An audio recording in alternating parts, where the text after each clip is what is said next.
Hello there, my name is Jared Hartman. As a quick testimony, I would like to say that I'm a former Seventh-day Adventist. I've grown up and spent many years in the Seventh-day Adventist Church. I first was inclined to accept Bible studies and attend their church and meetings and conferences. If you would like to use the term Pharisee, I guess you could say that to me. I was a very fundamentalist Seventh-day Adventist, and in the recent maybe year and some months, I've made my way out because of the fact that I believe that I found Christ. Even though I've been in that, I hate to say it, cult, but cult-like systems. There's many churches that are Seventh-day Adventist that do have genuine born-again believers in them. But the majority, because of the ideology and the theology, would render them not Christian or born again, but God only knows the heart. But I know for me that there were many false doctrines that after I left and started to critically think and study the Bible for my own and let Christ lead me, I realized I was indoctrinated with cult-like ideas, thoughts, theories, and many of them were ingrained in me, and I'm still learning how to how would you say it, shed them. And one way that I figured I help many of my brothers and sisters who know Christ or Christ is drawing them to Him in the Seventh-day Adventist church or movement. I would like to start a series of YouTube videos and then maybe eventually move on to other cults that are similar to them, all for the glory of Christ. And I would like to start with the topic of the law, because the law is a very important thing to them. They believe that the Ten Commandments must be kept, and that there's a chance, and not only a chance, but that they encourage highly and aggressively for their members to strive for perfection, because they believe that one day in their interpretation of the end times that a generation of Christians will be perfected without sin and be translated to heaven at the end of time, or at the second coming of Christ just prior to it. So I'd like to dive into the law, because my belief, according to the Bible and what the Spirit has led me and has revealed to me to Christ, or from Christ, is that the law is not something that we should be kept in the sense that we should keep the Ten Commandments, but there is an underlining law, a law of love that the Ten Commandments was pointing to, and the substance and the real point, the real climactic embodiment of that is Jesus Christ. So I would like to share with many of you Christian brothers and sisters, and also many Adventists listening, just to consider and pray over these verses, because I believe that the Lord will touch your heart, and maybe you could see the fallacies and errors in the Seventh-day Adventist theology and belief system. So, my first one I would like to address is mainly Galatians. If you're an Adventist, I would say study the whole book of Galatians, especially chapter 3. That's where we're going to be going to. It says in chapter 3, verses 10, I'm going to go through 10 to 13. So, for all who rely on the works of the law are under a curse. For it is written, Cursed is everyone who does not observe and obey all the things written in the book of the law. Now, it is evident that no one is justified before God by the law. For the one who is just will live by faith. But the law does not rest on faith. On the contrary, quoting the Old Testament, whoever does the works of the law will live by them. And then it says this in 13. Christ redeemed us from the law, or from the curse of the law, by becoming a curse for us. For it is written from the Old Testament, cursed is everyone who hangs on a tree.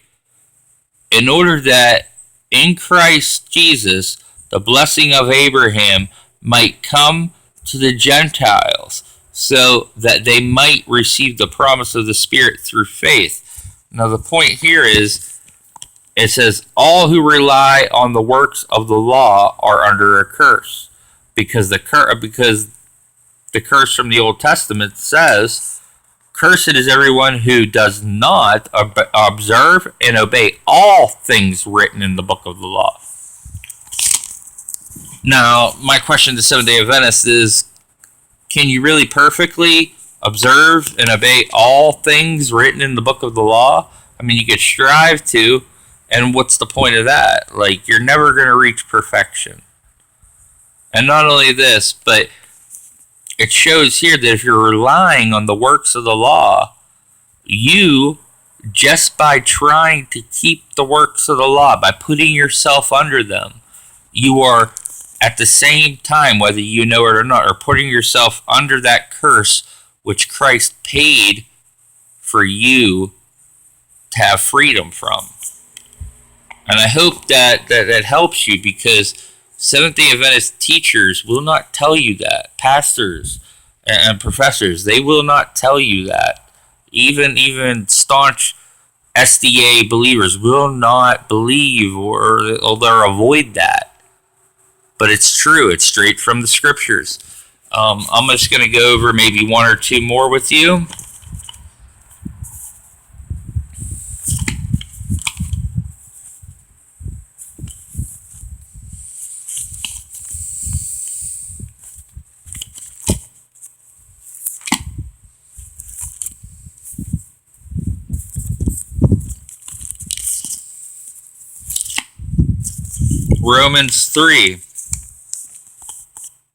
Romans 13. And this is verses 8 through 10. Owe no one anything except to love one another. And this is the important point. For the one who loves another has fulfilled the law. The commandments: you shall not commit adultery, you shall not murder, you shall not steal, you shall not covet. And then Paul says any other commandment are summed up in this word. He's saying this is all going to be summed up in this sentence or two. And then he says, love your neighbor as yourself. Then he says here, the most important part, I believe, of this little passage: love does no wrong to his neighbor. Therefore, love is the fulfilling of the law. Now, we're sort of like in a fork in a road here. This Ten Commandments is keeping the Ten Commandments, the health laws, all the things that are bound up in Seventh-day Adventist theology and beliefs. Do you have to keep them? Do you have to fulfill them to satisfy God?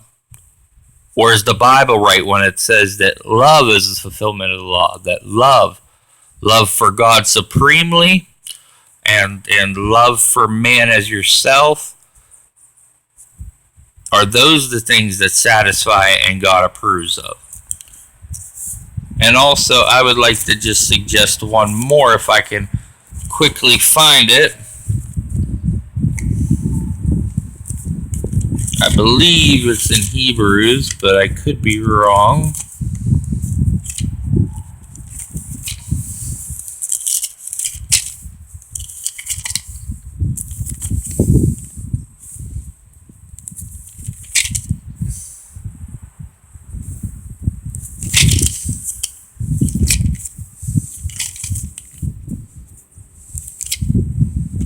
Well, I will stick with one by memory, and forgive me to paraphrase it, but I believe it's in the first chapters of John, maybe the first or second, possibly the third, but I believe it's in the first or second, where it says that the law came through Moses, but grace was realized through Jesus Christ. Now, it seems like there is a shifting, that the law came from Moses, but now we are under grace from Christ. And that's a very important point, because the law doesn't bring salvation. It doesn't. The Bible even says that the law cannot justify. It says that we are justified by faith apart from works. And my concluding statements to this would be this. Adventist, like, I ask you and I pray in the Spirit for you with an open heart, that Christ might reveal these things to you and open up your minds, because you're being taught by sheep's and wolves' clothing. And it took me a while to really realize that, and it caused me a lot of damage. And I would say that many, if not a majority, of the members and the staunch and faithful believers in the Seventh-day Adventist message or the Third Angel's message are deceived and will be damaged by this.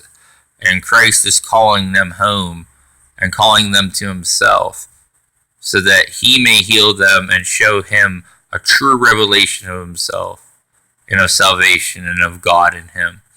He says, "Come unto me."